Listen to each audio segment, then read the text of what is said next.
Quand je dis que je fais un master en mathématiques, la réaction des gens, c'est toujours la même. Soit les gens me disent, oula, moi, j'ai jamais rien compris aux maths, soit ils répondent qu'ils adoraient le calcul. Et c'est vrai qu'être mathématicien, ça veut rien dire pour la plupart des gens. Mais du coup, c'est quoi exactement un mathématicien? Est-ce qu'on passe notre vie à résoudre des équations que personne ne comprend? Professor Terence Tao is the equivalent of a rock star in mathematics. Mon nom est Cédric Villani. Je suis Nicole Elkaroui. Hugo Duminil-Copin. Je suis Marie-Françoise Roy et j'appartiens à l'Institut de recherche mathématique de Rennes. Honnêtement, moi aussi, avant de me lancer là-dedans, je pensais que c'était très flou ce que ça voulait dire faire de la recherche en maths. C'est pour ça que j'ai décidé de vous emmener avec moi pendant 3 mois à Pise pour vous raconter mon expérience, mes doutes et mes découvertes. Rassure-toi, on parlera de maths, mais on n'en fera pas. Alors, donc ça fait exactement 2 mois que je suis à Pise et je vais vous raconter comment j'en suis arrivé à faire de la recherche en mathématiques. J'en ai aussi profité pour filmer mon voyage. Donc libre à toi de sauter les séquences musicales qui séparent mes différentes interventions ou de passer mes interventions pour profiter de mes maigres talents de montage. This is great. Who did this? Tout est mathématique comme Albert Einstein. Carré comme l'Allemagne, je mets 1000 coups minutes, je rappe comme un tech 9. Brille comme la vie, et que la mort moi j'ai peur de la vie. Pas de BMW, 45 à au Burberry. 41 je meurs, je revis. 41 je meurs, je revis. C'est pour grave, c'est juste ralenti. 41 je meurs, je revis. Pour donner un peu de contexte, j'ai étudié les propriétés mathématiques d'une méthode d'accélération pour la simulation de la dynamique des fluides. Et comme tout voyage a un point de départ, je t'emmène à Angers pour embarquer sur ma moto. Et le premier jour, Angers-Bourges.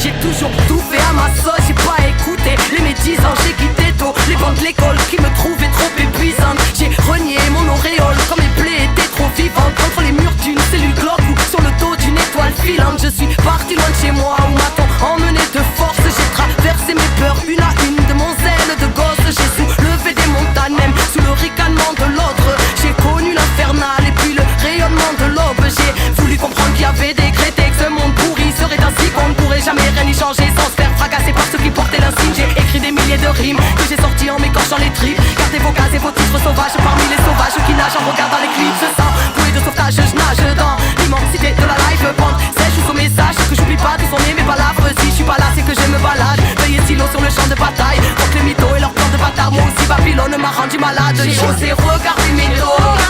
Oui, j'ai traversé des déserts et j'ai suivi les toits. J'ai osé défier l'époque. Et j'ai osé croire en mes rêves. Quand tous veulent te faire rentrer dans les normes, parce qu'ils ont inventé les règles. J'ai osé refuser les ordres. Oui, j'ai osé croire en moi-même. J'ai toujours été autonome, j'ai attendu après personne. Je trouvais la vie monotone, je voulais pas connaître que la même zone. J'ai osé marcher sur le globe et dévier les codes pour dévisser les portes. Avec ma plume j'ai défié l'époque. J'ai dû affronter mes flips, mettre à l'épreuve ma foi. J'ai dû me sortir de la merde en rêvant de faire entendre ma voix. Et à ceux qui prétendaient savoir, qui me prédisent le placard. Petite fraudeuse au bout du monde, presque reconnue à chaque gare. Mais qui oublie ses lunettes de vue pour partir à l'étranger? Alors salut à tous, aujourd'hui je suis en train de marcher dans un village médiéval qui est à côté de Pise qui s'appelle Volterra. Je voulais vous parler donc dans un premier temps de comment on fait des maths en fait. C'est peut-être une question que vous vous posez en fait avant toute chose, avant de se demander comment on fait pour faire de la recherche.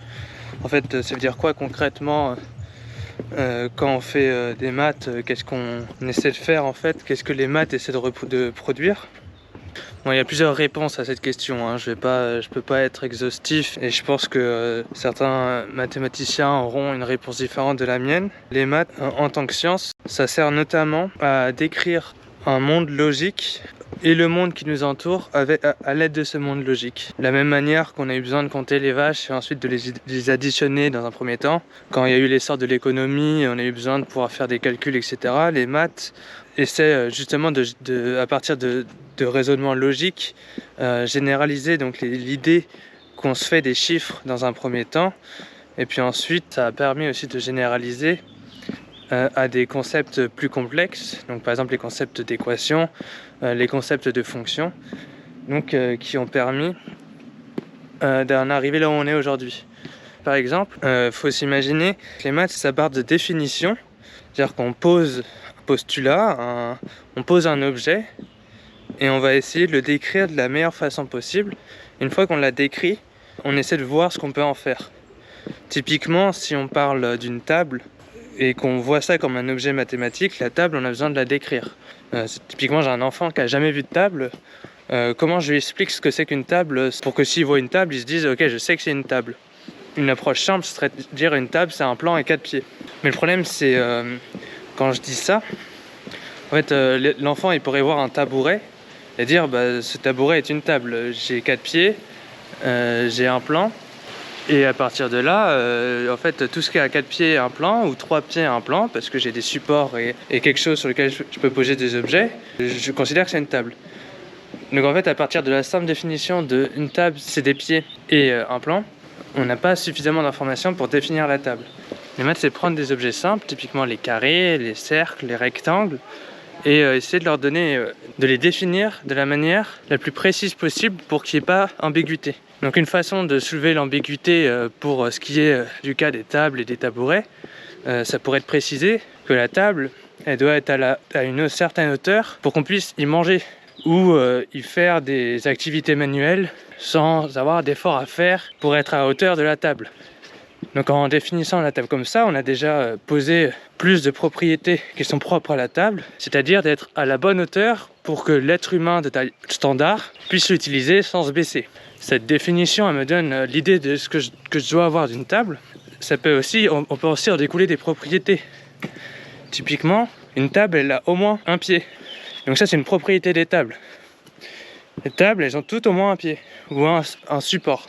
Je pourrais même enlever de la définition de table qu'elle a des pieds et juste dire c'est un meuble qui est à hauteur standard d'un être humain pour y faire des activités manuelles, repas, et ensuite voir le fait qu'elle a au moins un pied ou un support comme une propriété qui est inhérente à la définition que j'en ai donnée.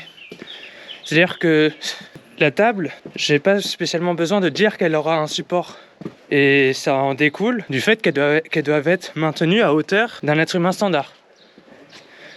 Et donc les maths, c'est un peu ce raisonnement-là qu'on va essayer d'utiliser. On va poser des objets, carrés, rectangles, quadrilatères. Et donc oui, pour les différencier, on va spécifier les différentes particularités. Mais certaines de ces particularités, en fait, proviennent directement de la définition qu'on va en donner. Le travail du mathématicien, ça va être de prendre des objets de la vie de tous les jours, d'un mathématicien, hein, on s'entend bien, il ne considère pas des tables tous les matins. Et essayer soit de voir si on peut en découvrir de nouvelles propriétés, soit si on peut adapter cette définition des définitions qu'on connaît déjà à des concepts qui sont plus particuliers ou qui proviennent d'autres domaines des mathématiques. Et aujourd'hui, on relie Bourges à Milan.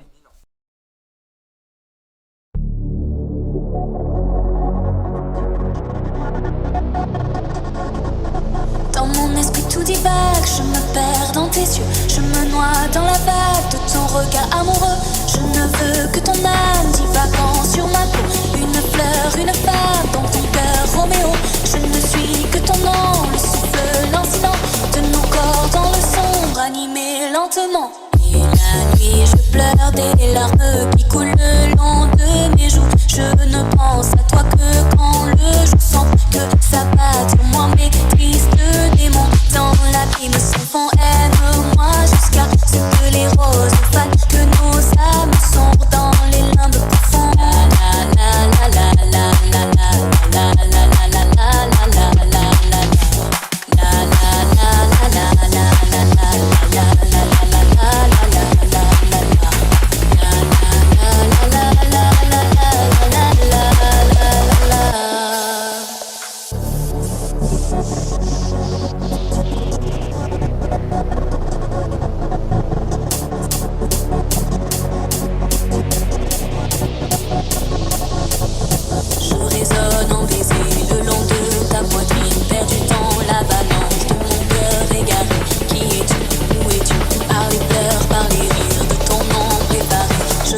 donne un baiser. Dans mon esprit tout divague, je me perds dans tes yeux. Je me noie dans la vague de ton regard amoureux. Je ne veux que ton âme divagant sur ma peau. Une fleur, une femme dans ton cœur, Roméo. Je ne suis que ton nom, le souffle lancinant de nos corps dans le sombre, animé lentement. La la la la la la la la la la la la la la la.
Alors un exemple, la notion de vitesse.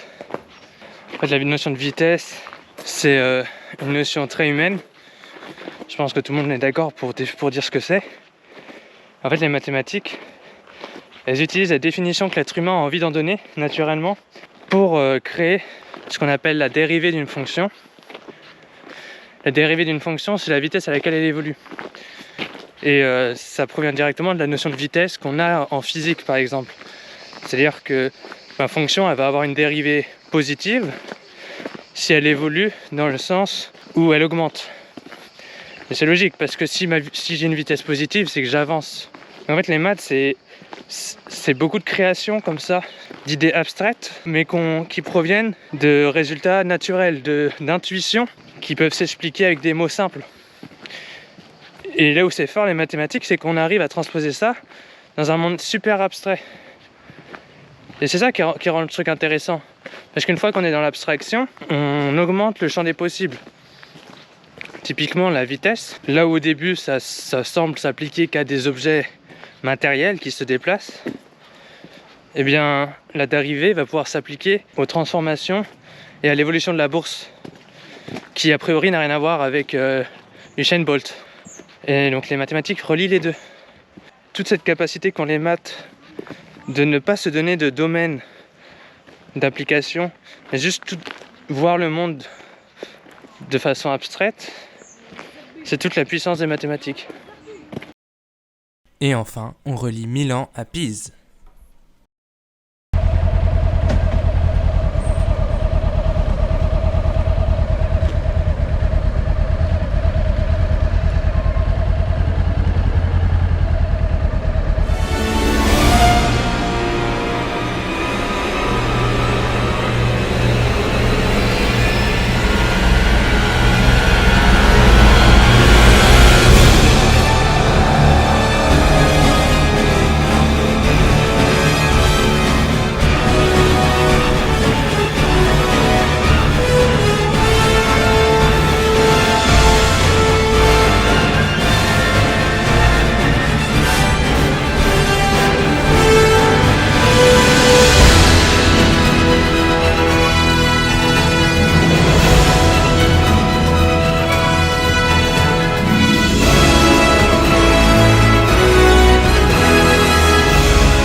Ciao à tutti, on m'a demandé un petit room tour, donc on va faire le tour de la maison, hop, en grand angle directement. Bon, à l'entrée, ça c'est l'entrée, hop là. On a juste un couloir, quoi, hop. Directement le vrai miroir là. Petite salle de bain à l'italienne. Hop. Avec le petit bidet, douche à l'italienne. Et là, on fait demi-tour et on regarde directement ma chambre. Là, ça va très vite, hein. Ça va très vite parce que la chambre, il n'y a pas une, ni deux, mais bien 3 armoires, alors que j'ai 4 caleçons et 4 slips. Et 8 chaussettes, à peu près. C'est-à-dire que ce truc, je sais pas du tout à quoi ça va me servir, à part, genre... rien. J'ai mis, j'ai mis ça. C'est mon sac à linge sale, ça sert à rien. J'ai un vrai bureau. Hop, avec tous les petits équipements, là. Hop, petit micro pour le vlog. Petit truc pour tenir la caméra. Directement, on a amené l'appareil photo, la GoPro et le Polaroid. Et évidemment, le lit double, mais double lit simple. Du coup, mes draps ils sont trop petits. Parce que j'ai des draps genre lit double, pas lit double simple. Faut que j'achète des king size. Là, hop, je vais pouvoir mettre un max de bordel là-dedans. Comme ça, ma chambre sera jamais dérangée. C'est faux, elle est déjà en bordel. Ensuite, on arrive sur la dining room. Hop. Je suis arrivé, il y avait déjà le jeu des rails. C'est le jeu préféré de ma vie. Je suis trop heureux. J'ai joué toute ma vie avec ces mecs. Ils ont mis des petits dinosaures. Regardez, il y a des dinosaures. Hop. Directement, il y a des pandas. Oh, c'est dingue. Il y a plein de jeux de société. Et... petit frigo. Je sais même pas s'il y en a dans le frigo. Attention, découverte. Est-ce qu'il y a des trucs moisis? Pouah, il y a plus d'alcool qu'autre chose. Hop, là c'est la chambre du voisin, du coloc, donc on va pas y aller.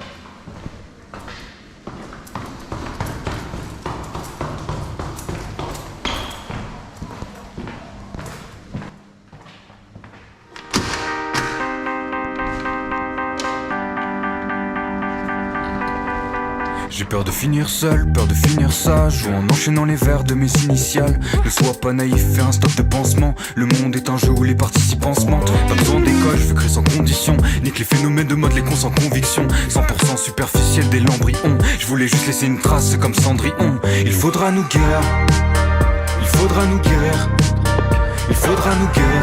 On est tombé malade avant le monde est grand. La seule qui grandit c'est la taille de mon écran. Il faudra nous guérir, il faudra nous guérir. Oh ouais. Alors tous mes problèmes m'adorent. Ils restent collés comme des aimants. J'aime quand on collabore. C'est essentiel pour avancer. Faut laisser parler toutes nos faiblesses et surtout pas les séparer. Alors, et si ce que j'aime ce n'est pas ce qu'ils veulent, je le ferai quand même, quitte à finir seul.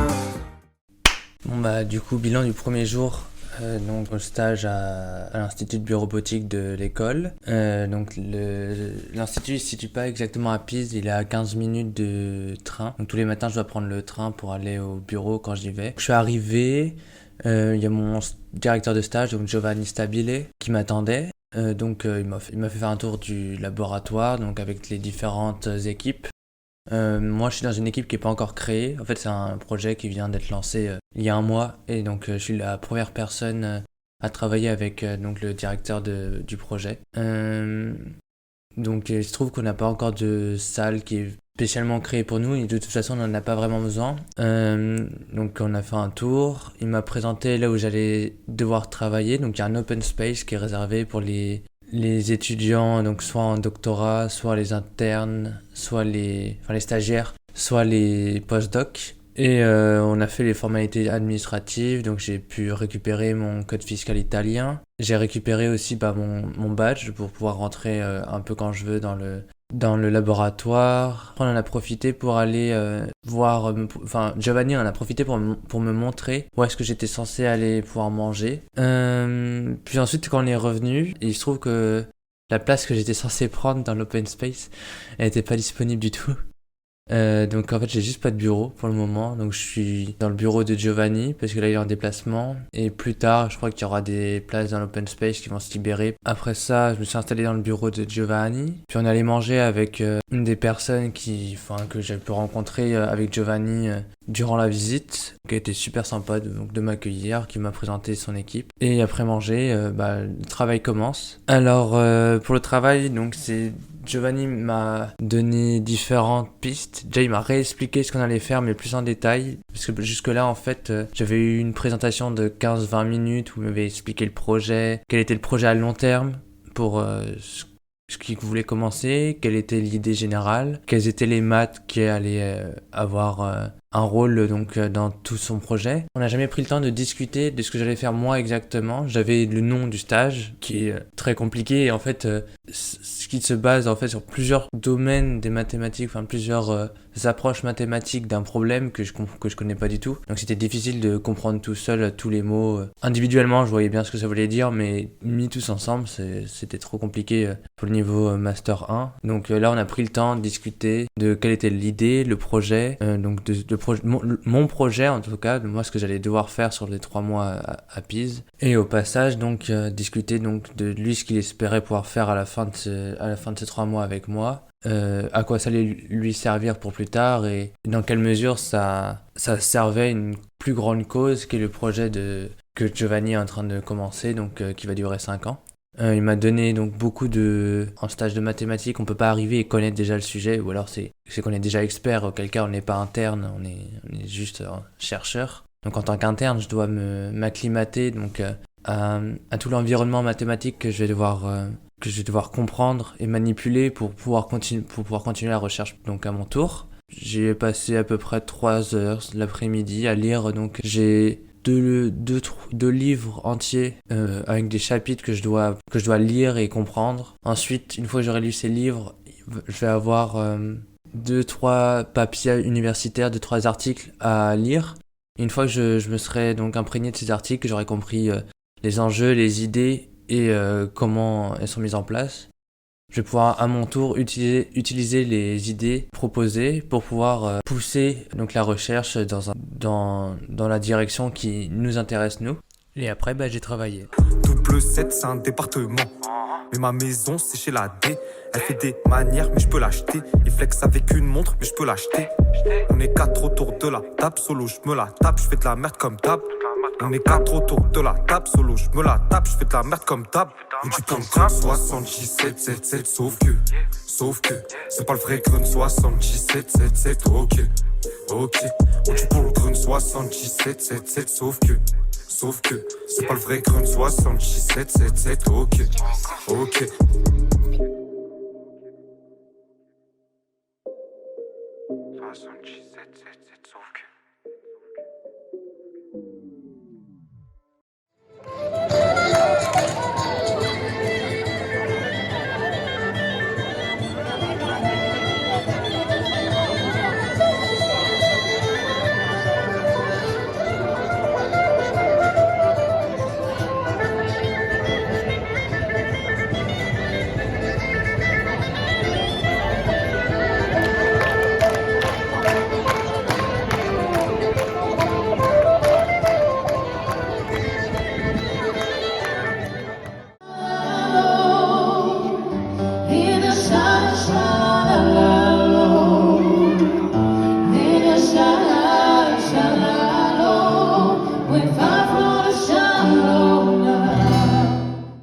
3, 2, 1, c'est parti. Bon, bilan après 2 semaines à Pise, j'ai eu le temps de prendre mes marques et de bien m'habituer à l'environnement où je suis. Donc j'ai pu récupérer ma place dans l'open space ce matin, donc là on est vendredi de la deuxième semaine. Giovanni, à chaque fois, il était en déplacement donc pendant toute la semaine jusqu'au vendredi. Ensuite, niveau recherche, là je me contente de lire des livres et de noter donc sur un site. En gros, en maths, on a un truc qui s'appelle le LaTeX qui nous permet d'écrire donc des PDF de maths. Et il y a des sites de collaboration qui existent. Donc ce que je fais moi, c'est que je lis le livre, je note ce que je comprends du livre et les équations qui me semblent importantes. Je note les démonstrations quand soit qu'elles m'ont pas semblé évidentes, soit qu'elles sont suffisamment compliquées pour qu'elles méritent d'être notées quelque part pour plus tard. Et comme ça, Giovanni, il peut suivre ma progression en direct tous les jours. S'il a envie de regarder le document que je suis en train de créer, il peut suivre en direct donc les dernières modifications, etc. J'ai pas beaucoup filmé parce que typiquement, actuellement, tout ce que je fais, c'est lire un livre. C'est-à-dire que vous prenez n'importe quel étudiant en mathématiques, il fait exactement la même chose que moi, sauf que moi, je le fais dans le cadre d'un stage pour le moment. J'ai pas encore commencé la recherche à proprement parler. Ce que je vais faire, c'est que je vais vous montrer à peu près à quoi ressemble donc un livre en mathématiques. Donc bon, voilà. Donc au début, ils expliquent à chaque fois donc ce qui se passe dans les différents chapitres, d'où viennent les références. C'est un livre qui se base donc sur des références scientifiques, donc ils précisent d'où ça sort pour qu'on puisse aller vérifier à notre tour s'il y a un résultat qu'on souhaite modifier ou qu'on comprend pas trop. Et après, donc évidemment, il y a le sommaire avec l'introduction et après, bon, évidemment, il y a toutes les mathématiques qu'il y a derrière. Si on se contente d'aller directement vers les maths, donc là, c'est le premier chapitre que moi j'ai eu à étudier. Ils introduisent donc tout depuis le début et donc ils commencent à nous expliquer, à présenter les différentes quantités qui vont nous intéresser. Ensuite, il y a des connaissances mathématiques qui sont présupposées, typiquement le grand H1 ici, qui est une connaissance mathématique de niveau master qui est supposée. Et donc, ils vont nous expliquer, donc, à travers différentes équations, quels sont les objectifs, quelles sont les quantités intéressantes, quelles sont les hypothèses sur ces quantités. Et moi, ce qui m'intéresse particulièrement, c'est les estimations d'erreur a posteriori, qui me permettront de définir à quel point ma simulation est précise ou non, et donc permettre de donner une certaine forme d'efficacité dans la simulation et de précision. Donc ça, c'est le chapitre qui m'intéresse. Et donc avant d'en arriver là, il y a donc des équations qui définissent des phénomènes physiques plus ou moins précis. Donc là, c'est totalement général. On ne sait pas du tout de quoi on parle comme phénomène physique, mais on dit juste que si on a un phénomène physique qu'on peut écrire d'une certaine façon, eh bien en faisant ces hypothèses, en posant ces notions et en travaillant avec ces notions, on arrive à des quantités qui nous permettent de dire à quel point on est précis pendant notre simulation. Ça ressemble à ça, un livre de mathématiques, hein. C'est juste un cours assez linéaire qui nous présente au fur et à mesure des nouvelles notions et qui nous explique pourquoi on pose ces notions. Et au fur et à mesure, donc on se construit une connaissance grâce à ce livre, et à la fin du livre, en fait, on est a priori au point sur une certaine façon donc de faire des maths dans un domaine précis. Moi, pendant que je lis ce livre, je vais donc recopier, pas mot pour mot, mais pas loin, le livre. Donc c'est-à-dire que si on retourne au premier chapitre, ici, le VI qui est écrit ici, c'est le VI qui est écrit ici, dans le livre, dans le livre que je suis en train d'étudier, j'ai recopié la définition. Et donc je rajoute des remarques. Ce que je vais mettre en remarque, c'est des rajouts que je mets pour dire, ok, moi c'est ce que j'en comprends. Comme ça, quand Giovanni passe, il me dit, oui, c'est ça qu'il fallait comprendre, ou pas du tout, c'est pas juste ça. Et ça me permet aussi de faire un état des lieux de tout ce que je suis censé connaître sur ce livre. Donc là, parfois, il m'arrive de démontrer un truc moi-même. Typiquement, ce résultat-là, c'est un résultat qui me semblait pas, que j'avais jamais vu écrit comme ça. Et donc j'ai préféré le vérifier. Et donc j'ai écrit ça à la main et je l'ai mis dans mon pense-bête. Comme ça, si un jour je me retrouve devant ce résultat-là, je sais où trouver une démonstration. Et en l'occurrence, c'est dans mon petit papier. De l'écrire, ça me permet de faire un point sur moi-même si j'ai bien compris. d'en parler plus tard avec Giovanni. Et voilà, pour le moment, un stage de maths, au bout de 2 semaines, ça ressemble à ça quand on est en master. Quand on est déjà en doctorat ou qu'on est à 2-3 mois de recherche, ça ressemble pas à ça, et c'est la question à laquelle je vais essayer de répondre donc dans les prochains mois avec ce petit documentaire que je vous propose. Et peut-être que dans un mois, je pourrai vous parler de mes premières traces écrites de recherche et de la méthode que j'utilise, que je dois mettre en place pour faire de la recherche mathématique. Parce qu'en fait, même moi, je sais pas ce que ça veut dire faire des maths. Ça veut dire quoi chercher? Qu'est-ce que je cherche?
Alors, dans le prochain checkpoint, je vais vous parler d'approximation de solutions.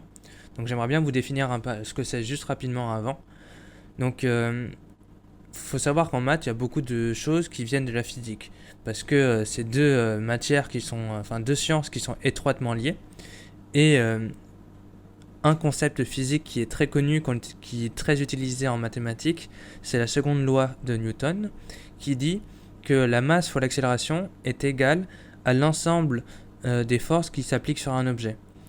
Typiquement, si je prends une petite bille et que je la lance dans les airs, la bille, sa masse fois l'accélération sera égale à son poids, évidemment, parce que le poids c'est la force de gravité qui s'applique à la bille, mais ce sera aussi égal au frottement que la bille subit contre le vent. Maintenant, si la bille, je la lance vraiment très rapidement parce que ça fait des mois que je vais à la salle, elle va avoir une vitesse suffisamment rapide pour que les frottements soient proportionnels au carré de la vitesse de la bille. C'est-à-dire qu'on relie son accélération au carré de la vitesse. Et alors là, faut bien s'imaginer que même en maths, on commence à voir un peu flou et à se dire qu'on ne sait pas trop faire. Donc, les équations, elles se compliquent très très vite. Et le problème, c'est que nous, on aimerait bien quand même savoir à quoi ressemble la solution de ce genre de choses. Et donc l'idée, c'est plutôt que de chercher à calculer la solution exacte de l'équation, parce qu'on ne sait pas faire, c'est trop compliqué. On va utiliser des algorithmes génériques qui, à partir de l'équation réelle, vont construire ce qu'on appelle une équation discrète. Donc l'équation discrète, c'est quoi son rôle ? On calcule une approximation de la position de la bille à un instant t, donc c'est pas exactement la position, mais pas loin. Et on considère que la trajectoire que la bille va suivre, c'est l'ensemble des points calculés que je relie.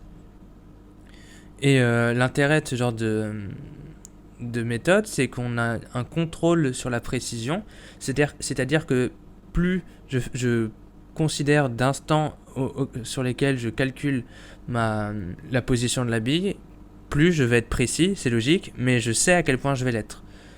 Et donc, ça nous permet de faire des calculs plus rapidement sans connaître toujours la solution attendue de l'équation.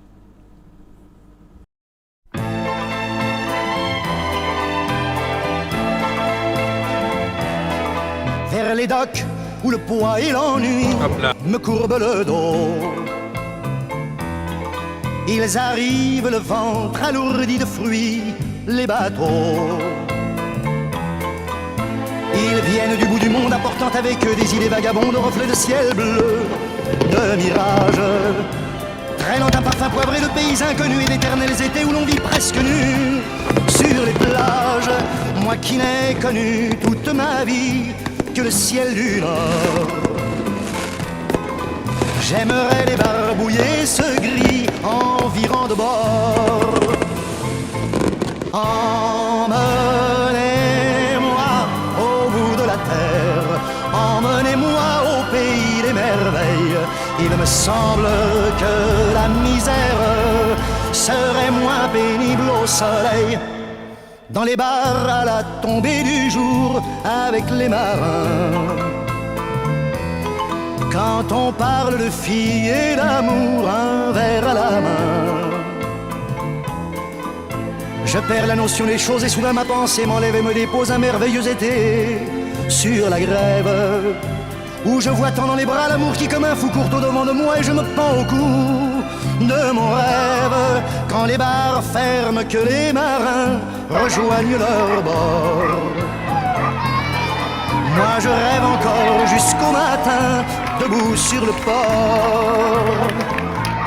Emmenez-moi au bout de la terre, emmenez-moi au pays des merveilles. Il me semble que la misère serait moins pénible au soleil. Ah, c'est dingue. Alors, là c'est le bilan de la 5e semaine à Pise. J'ai toujours pas commencé la recherche. Mais ça vient. En gros, j'ai dû continuer à lire pas mal. Donc j'ai fini de lire le premier livre que j'avais été donné, donc celui dont je vous parlais il y a 3 semaines, donc à la 2e semaine. Donc ce livre, lui, me présentait donc une méthode d'optimisation pour une autre méthode qui simule les phénomènes physiques qui nous intéressent. C'est-à-dire que cette autre méthode, elle essaie de calculer plus ou moins bien la solution de nos équations. Et le problème, c'est que c'est un peu long. C'est un peu long et des fois, on a envie que ça aille très vite. Donc, qu'est-ce qu'on fait ? On essaie d'accélérer le processus. Sauf qu'en accélérant le processus, obligatoirement, donc on fait des sacrifices au niveau de la précision. Moi, ce que j'ai lu, c'est un livre qui me propose une méthode pour faire ces sacrifices-là, pour pouvoir aller plus vite. Et aussi, qui me donnait une théorie pour me dire, ok, on sait pas exactement de combien on se trompe, mais on sait qu'on se trompe de maximum ça. C'est ce maximum ça, moi, qui m'intéresse principalement, parce que, en fait, c'est un maximum qui est facile à calculer, qui va très vite. Et c'est ça qui est bien, en fait, c'est que si ça va très vite, on peut faire les calculs, même si on se trompe un peu plus qu'avant, c'est tellement rapide que ça vaut le coup, quoi. J'ai fini de lire le premier livre dont je vous parlais il y a 3 semaines. Il se trouve que, d'après Giovanni, l'idée, c'est que cette théorie du contrôle de l'erreur maximale, c'est un copier-coller, ou en tout cas suffisamment inspiré pour qu'on puisse dire, oh les gars, de la méthode générale. C'est-à-dire que la méthode générale, elle fait elle-même une erreur parce qu'elle approxime la solution. Et nous, on réutilise la même théorie, en fait, on utilise la même démarche pour dire, ok, l'approximation numéro 1 de la méthode des éléments finis, quand j'essaie de l'optimiser, avec cette même démarche, je peux trouver de la même manière un contrôle donc de l'erreur que je vais faire. C'est intéressant parce que ça veut dire que peut-être qu'on pourrait prendre n'importe quel type de simulation et dire ok, on essaie d'appliquer cette même méthode d'optimisation. On prend la théorie de contrôle de l'erreur sur cette méthode et ensuite on l'adapte à notre optimisation et avec un peu de chance, en fait, à chaque fois on va avoir une méthode facile d'optimiser et avec un contrôle donc de l'erreur de l'optimisation qui fait qu'on a une méthode rapide et qu'on sait à peu près à quel point on se trompe. Le fait est qu'il y a une seconde méthode qui s'appelle la méthode des volumes finis qui est très très semblable à la méthode des éléments finis sauf que elle n'a pas le même socle mathématique que celle des éléments finis. Elle découle directement des besoins des ingénieurs qui voulaient calculer, pas rapidement, mais qui voulaient en fait juste calculer les solutions de la dynamique des fluides. Mais c'est des ingénieurs qui l'ont fait.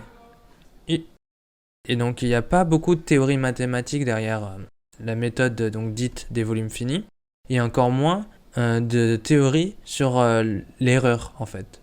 Et là c'est un gros problème, parce que moi mon espoir c'était de dire je vais juste lire les trucs sur l'erreur, et je vais faire, maintenant j'ai juste à faire pareil, mais en disant, je prends mon optimisation, j'optimise, puis je dis, hop, on utilise la même démarche d'erreur et ça va bien se passer. Mais non, en fait, les premiers vrais résultats sur les erreurs, ils datent de 1996. Il y a eu que 30 ans de recherche. 30 ans ? Il y a eu moins de 30 ans de recherche sur la question. Ça veut dire qu'il y a beaucoup de monde on n'a pas le temps de se mettre d'accord. Au niveau mondial, tout le monde va pas se mettre d'accord sur comment on fait les choses. En 30 ans, c'est pas suffisant. Et donc ça va être des sciences neuves, et donc le langage utilisé pour décrire les mathématiques derrière, il va pas être le même. C'est-à-dire que je vais devoir c'est récent 96. Voilà, c'est tout, c'est juste récent 96. Pourquoi je m'embête ? C'est vieux et en même temps c'est pas si vieux que ça. En fait, le problème que j'ai eu, c'est que donc la méthode que j'ai lue pour l'approximer, elle marchait bien dans le formalisme mathématique des éléments finis. C'est-à-dire qu'on écrit les choses d'une certaine manière, et si on l'écrit de cette certaine manière, je peux appliquer ce que j'ai lu. Le truc, c'est que les volumes finis, ça s'écrit pas du tout de la même manière. Donc l'idée, c'était que je lise comment on écrit l'erreur pour les volumes finis, et ensuite que j'essaie d'écrire donc la même démarche que pour l'optimisation avec les éléments finis, mais avec les volumes finis. Donc il fallait que je lise comment calculer l'erreur pour les volumes finis. Problème, quand quand j'étais en train de lire comment calculer l'erreur, je me suis vite rendu compte qu'il fallait que je comprenne comment on fait les volumes finis, tout simplement. Donc, j'ai dû lire un deuxième livre qui m'expliquait ce que c'était que les volumes finis. Et j'ai lu ce livre. Maintenant, je sais ce que c'est que les volumes finis. Et je me suis dit, super, je vais lire comment on fait l'erreur, et après ça va bien se passer. Sauf que Giovanni m'a expliqué que lui, ce qu'il envisageait, c'est de voir les volumes finis comme une plus grande méthode, la méthode de Galerkin discontinue.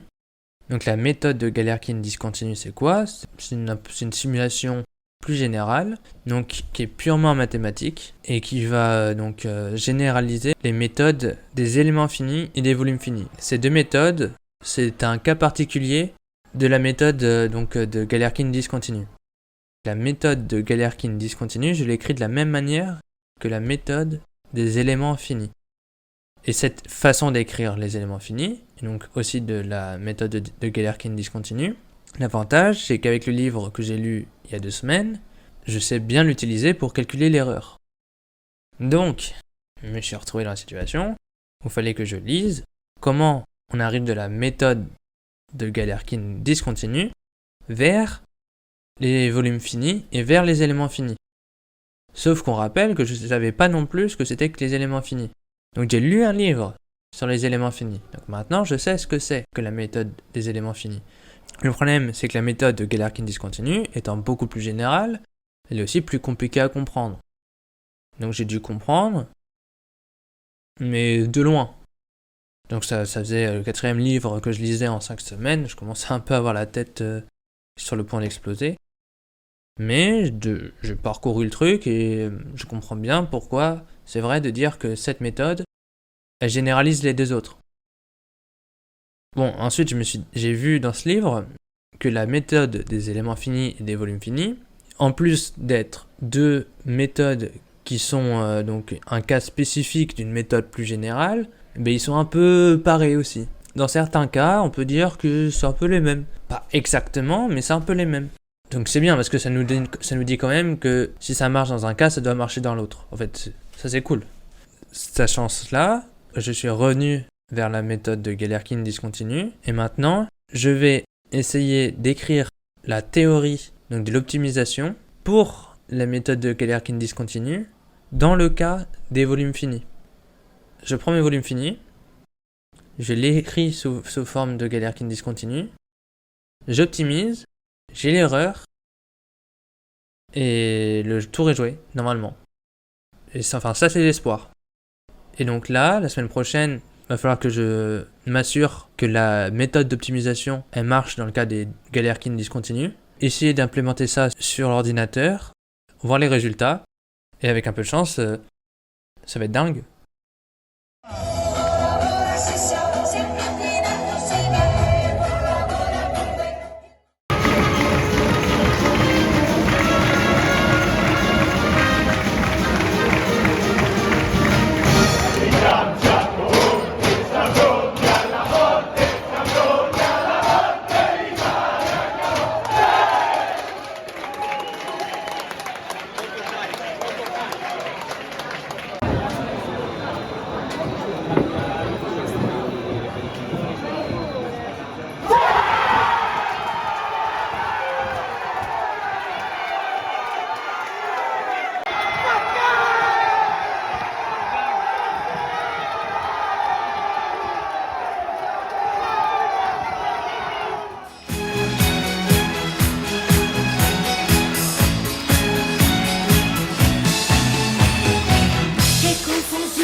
Mi sono alzato e ho trovato l'invaso. Oh partigiano, portami via. Oh bella ciao, bella ciao, bella ciao, ciao, ciao. Partigiano, portami via, che mi sento di morire.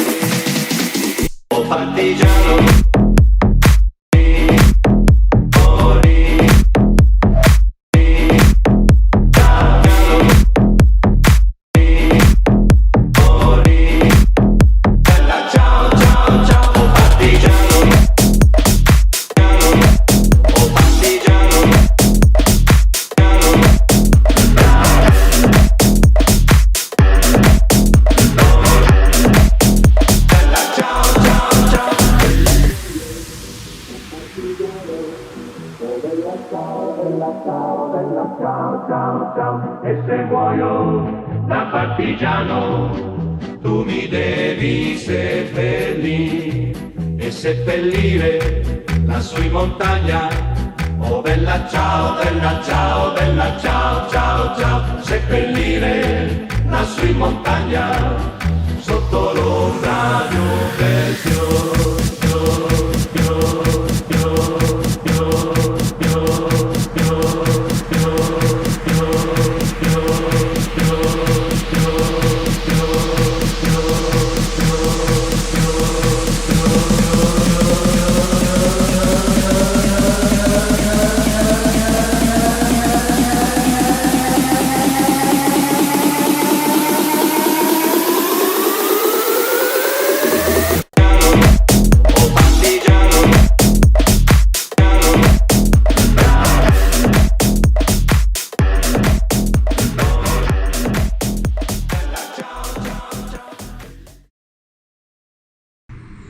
Part 5 second, yeah. Okay. But I think it will be. But this is the Queen scheme. Yeah. Is it something that you did or they did? They did. And for all the different terms or just for the convective terms? For the convective one. Okay, so the diffusion one, it's linear interpolation. Okay, good.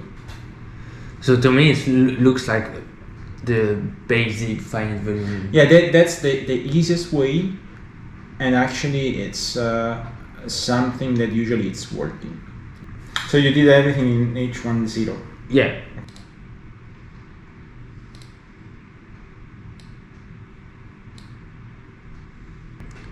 And what is okay? So this is just definition of the inner product. Yeah, okay. That's how you want to define it, because like you know that you're gonna have to use test functions that are characteristic functions over the cells.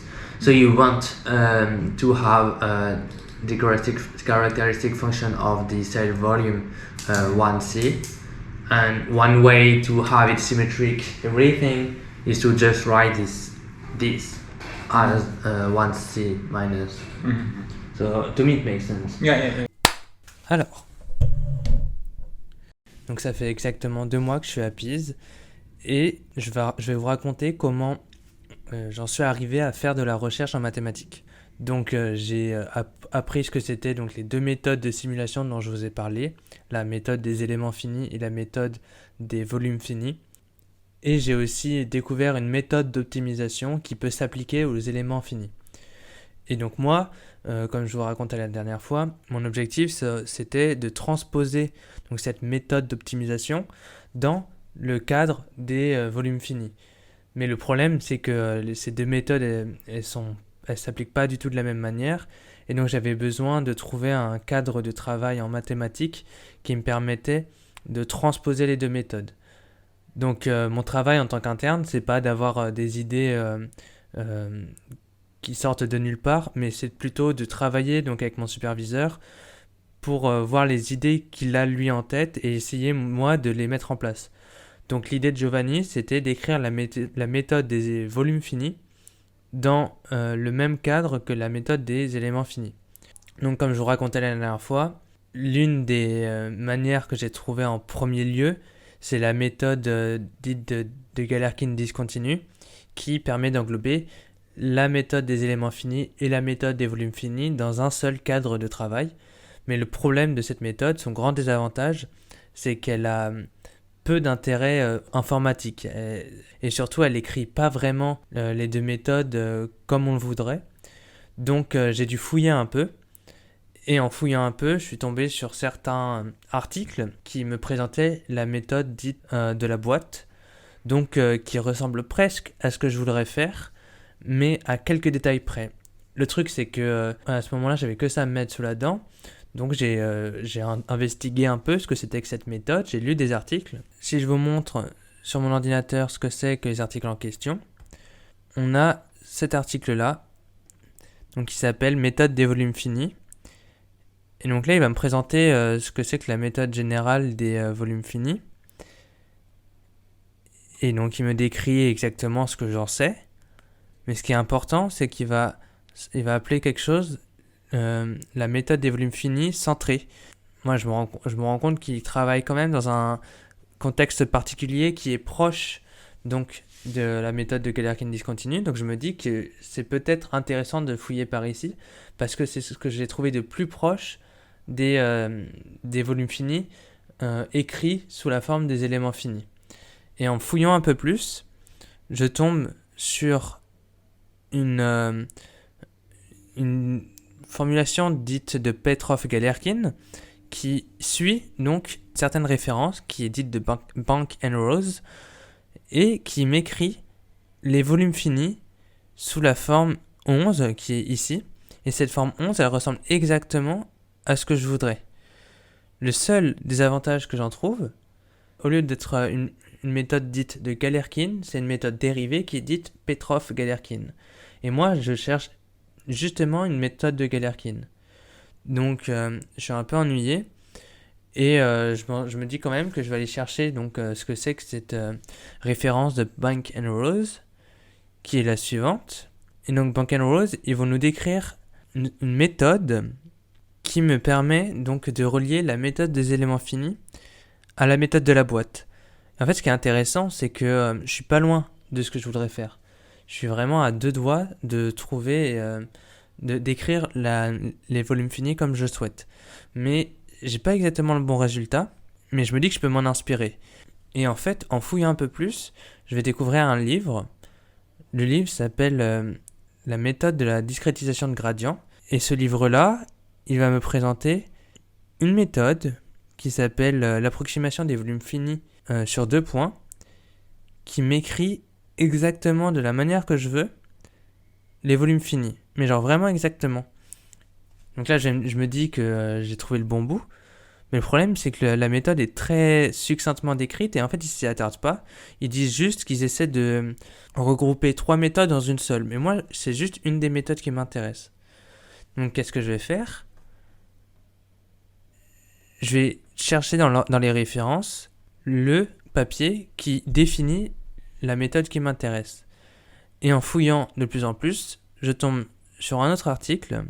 Et donc là, de la même manière, je vais lire tout l'article. J'ai lu tout l'article. Et en allant plus loin, j'ai découvert que l'article, il avait fait exactement ce que je cherchais à faire. Et donc à partir de là, je vais pouvoir essayer de prendre l'article, le lire, le comprendre, et donc l'appliquer à mes besoins. Et c'est exactement ce que j'ai fait. La recherche, le farfouillement que je viens de vous décrire, ça prend des semaines. Parce qu'il faut déjà lire les articles, comprendre comment ils marchent, voir pourquoi, voir si ça peut marcher dans notre situation. Et ensuite se poser la question, ok, c'est pas exactement ce que je veux, mais est-ce que ça me suffit ? Est-ce que ça convient pas à mes besoins en fait ? Typiquement, le problème de la box méthode, au début, je pensais que ça marcherait. Donc je m'y suis intéressé, j'ai fouillé un peu, j'ai essayé de comprendre exactement ce qu'il faisait. Et c'est en comprenant ce qu'ils faisaient exactement que je me suis rendu compte que ça marcherait pas. Et donc toute la recherche mathématique, en fait, c'est presque un travail de journaliste. C'est-à-dire que je vais trouver des articles, je vais les étudier, les comprendre.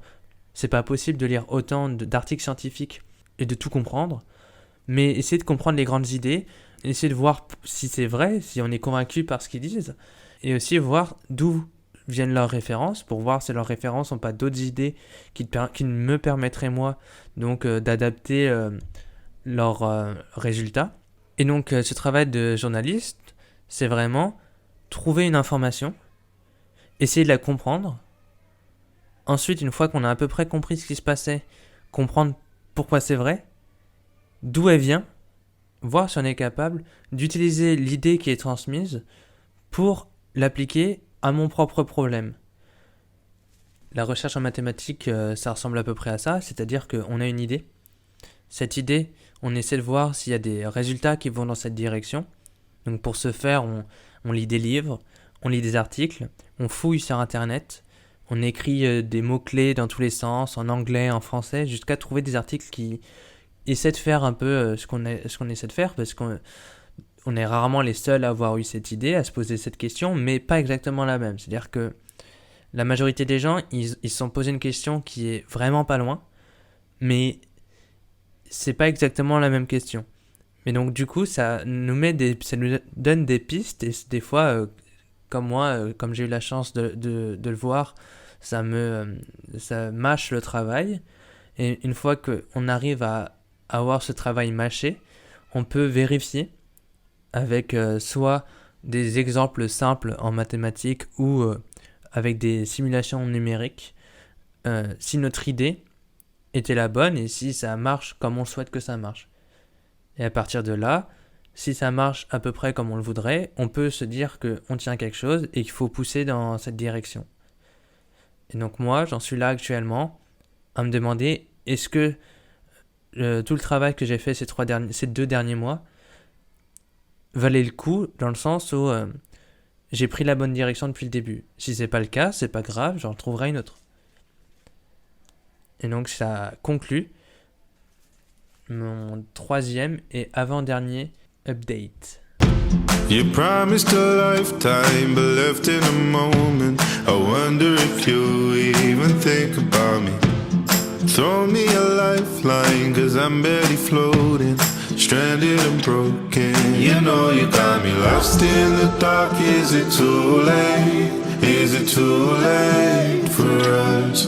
You know you got me lost in my heart. Is it too late?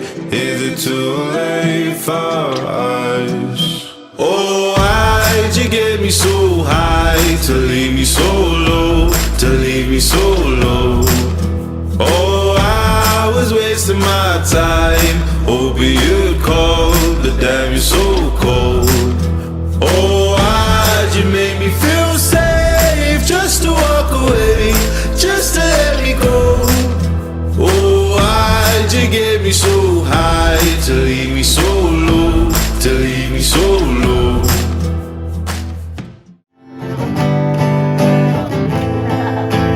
Alla presentazione dopo, ok? What should I say? Röpteschambe? Yes. Okay. 1, 2, 3.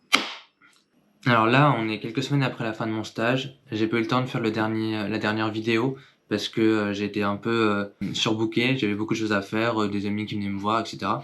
Je conclus donc quelques semaines plus tard. Pour les 2 dernières semaines de mon stage, donc qui ont eu lieu entre le 29 juillet et le 10 août à peu près. Donc l'idée, c'était de reprendre les formulations qu'on s'était données et donc de vérifier qu'elles avaient bien les propriétés théoriques qui nous intéressaient.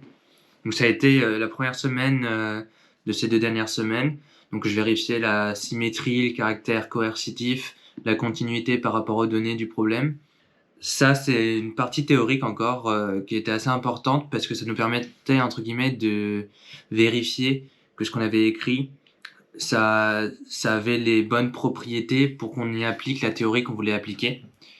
Donc ça nous assure normalement la stabilité et la convergence du schéma, ce qui est un peu le plus important en fait quand on fait du numérique. On veut savoir si on va converger vers la solution. Et ensuite, une fois qu'on a vérifié ça, j'ai repris donc une équation très simple, donc qui décrit entre guillemets la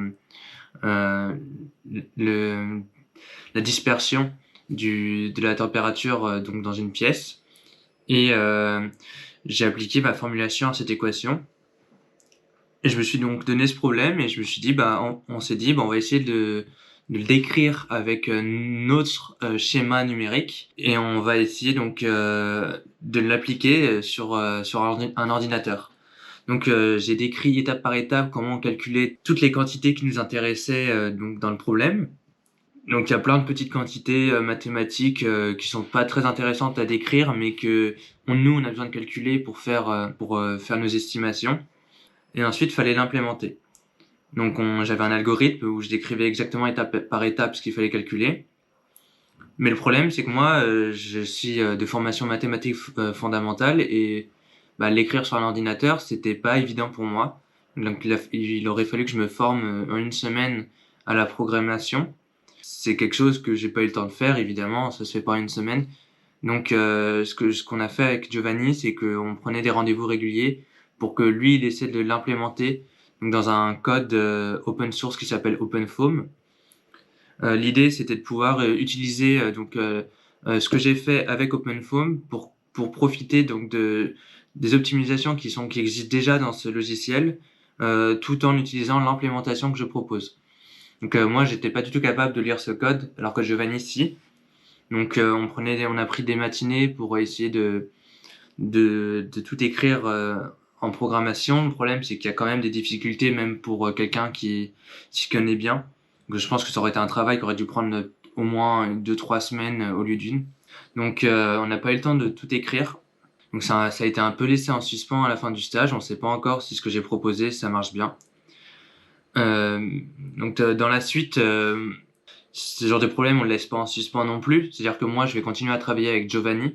Donc là, je suis en master de recherche à Paris, en théorie des mathématiques appliquées au numérique et à la simulation. Le master recherche, il m'apprend donc de nouvelles théories qui me permettent notamment que je pourrais notamment appliquer au problème pour soit le raffiner, soit me rendre compte qu'il y a une meilleure idée ou que je peux rajouter des choses pour qu'il soit plus efficace. Et ensuite, j'aurai aussi d'autres stages qui vont me former en programmation. Et une fois que j'aurai effectué ce master et mes stages, je pourrais aussi implémenter de mon côté le problème si Giovanni n'a pas eu le temps de le faire d'ici la fin de l'année. Et donc en fait, à partir de maintenant, donc le futur de ce que j'ai fait, du projet, c'est l'essayer sur des problèmes de plus en plus complexes pour voir jusqu'à où on peut aller avec ce que j'ai proposé. Et ensuite, une fois qu'on a vraiment validé la convergence et la stabilité des résultats numériques, se demander si on est capable de modifier cette formulation pour l'appliquer à des problèmes vraiment complexes, donc notamment à la dynamique des fluides, qui est la motivation principale de notre recherche. Et mon stage de mathématiques s'arrête là, personnellement. Ensuite, il y a d'autres personnes qui vont soit continuer ce que j'ai fait, soit moi de mon côté, dans un futur plus ou moins proche, je serai capable de proposer un article sur la question. Ce qui est important, c'est de voir si nous, ça convient au projet final de Giovanni. Et donc là, on a 5 ans pour réussir à l'implémenter et à rendre tout ça le plus cohérent possible pour faire des calculs à plus grande échelle.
with nothing to do. Talking about Barbara Rugger and his motley crew. And where you gonna go, where you gonna sleep tonight?